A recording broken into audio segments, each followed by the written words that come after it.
Do you want to double your e-commerce sales without spending a single dollar in additional advertising? If so, then you're exactly in the right space, because in today's video I want to show you 6 tips on how you can increase your conversions in your store, making more sales, making more profits without investing more money in Google Ads, Facebook ads, or whatever advertising channel you're using. It's actually quite funny to see how many people are always talking about scaling Facebook ads, putting more money in, getting cheaper CPCs, and they're not spending time actually putting their store and getting their store to the next level so that every single click that comes in is actually more valuable. This is what we want to focus on in today's video. And the first tip I want to talk about here today is use question pop-ups. Now, it's something that I just started using like quite recently ago, but it's a very good way to find out where some potential weaknesses of your store are. So you can use a tool like Hotjar, for example. In there you can set up a pop-up that should trigger, for example, after 30 seconds, right? Or 45 seconds. And in this pop-up, you ask your visitor a question like, what is it that you're missing here? Or why are you not buying? Or what prevents you from buying? Or something like that, right?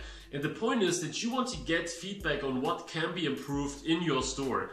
And the thing here is that you may get some really valuable information and insights that you may have never thought of. So maybe people are asking you questions that they had when they looked at your product and you didn't have like a proper FAQ or something, and it's just a very important question that people need answered before they can make a good purchase decision. But maybe they also say something like, hey dude, your product is just so expensive, it's absolutely crazy, I won't buy it at that price. And as soon as you get multiple of these answers, you can really see where your problems are. So probably people say like, I'm not comfortable buying yet, you have no reviews, something like this, and you will definitely get some insights out of asking your visitors why they're not buying or what they would need to finalize the purchase. Now, of course, far from everyone will answer that question, right? Maybe 1%, maybe 3%, maybe a bit more. But the point is, every single answer is valuable, especially if they give you a very good in-depth explanation instead of just saying too expensive, right? If they say something very specific that you can add right away,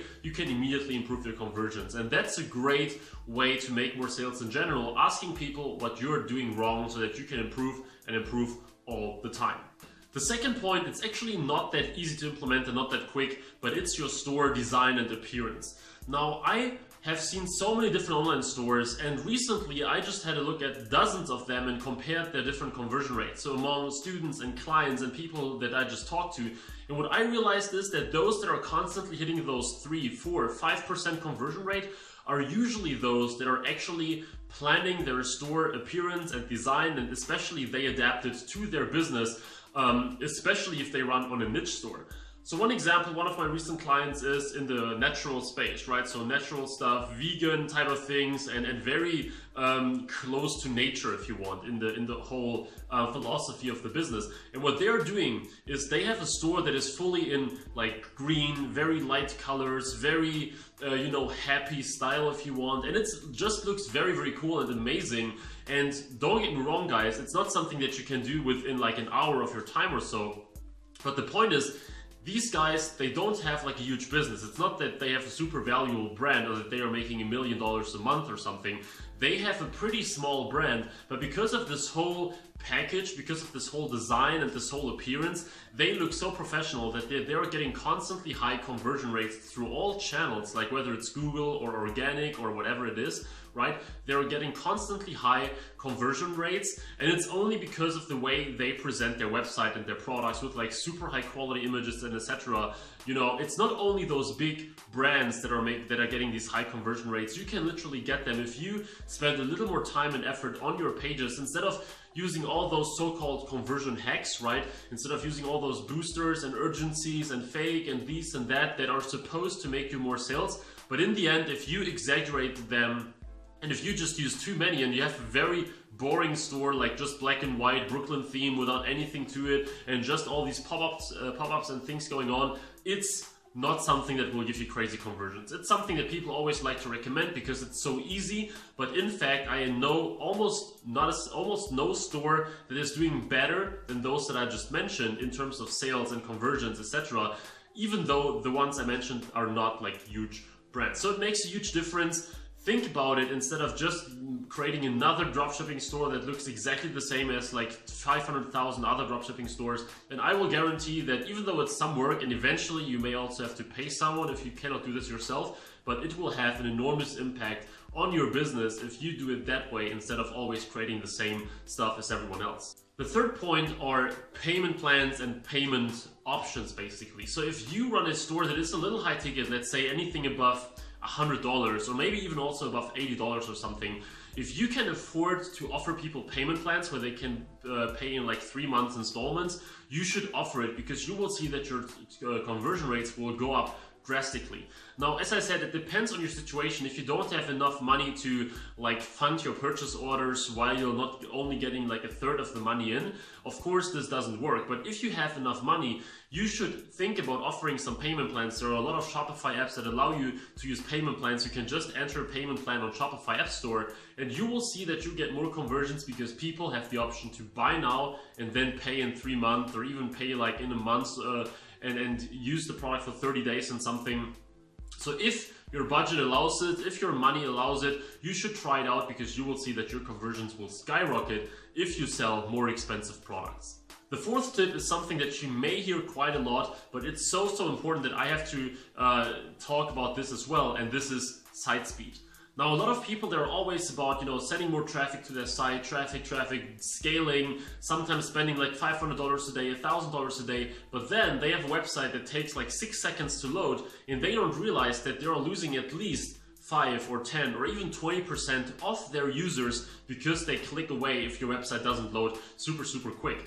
And it's something that fascinates me, because these guys are spending so much money, but they are essentially wasting thousands of dollars because many people don't even make it to their product pages. So what you should do is go to Google and use the so-called Page Speed Insights tool. You can use this tool, and as a result, you will get a grading of your speed for both mobile and desktop, along with some tips on how you can improve that, like getting rid of some JavaScript code and compressing your images and changing the layout of your page in a certain way.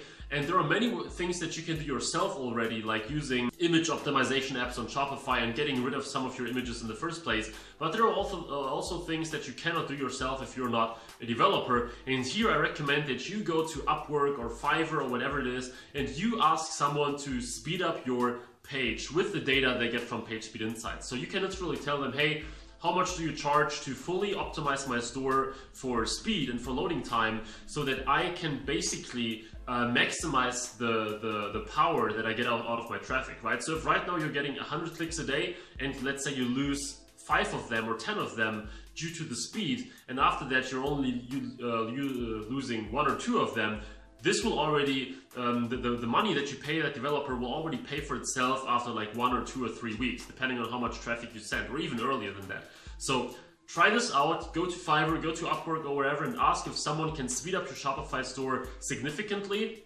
And if you do that, you will realize that especially if you send a lot of traffic, you will see way more sales and way better performance in your overall store, just because your website loads much faster. The fifth tip is something that quite a few people only realize and test, and this is reducing your price if you're not making sales. So the first thing should always be whether people are generally interested in your product. And if you have a really bad product, people also won't buy it if you put like a 50% off price tag on it.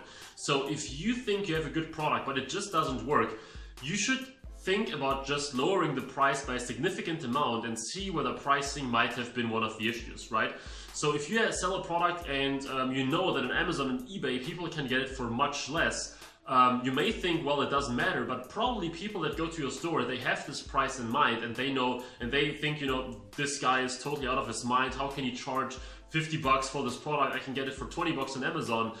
So depending on the product, you might really want to try lowering your price. Of course, it doesn't make sense to lower it to a point where you're not profitable at all. But the point is, in the beginning, you may want to find out whether the product sells in the first place, and then once you see that you're getting conversions, you may want to increase the price gradually, like going from 30 to 33 to 36 to 40, and seeing where is the sweet spot where your drastically reducing your conversion rates because of the price, and then you know that people are not really willing to spend more than that amount. And by the way, actually a pretty cool fun fact aside, a partner and me are currently working on a very good price split testing app for Shopify that lets you do all of this in an automated way. So I will definitely make another video when this thing is done so that you can do price testing much easier and much better than the current way where you have to do a lot of manual things, so that you can just say, okay, I want to test this price against this price, go and let's see what works better. But price testing is very important if you want to maximize your conversions, because you never know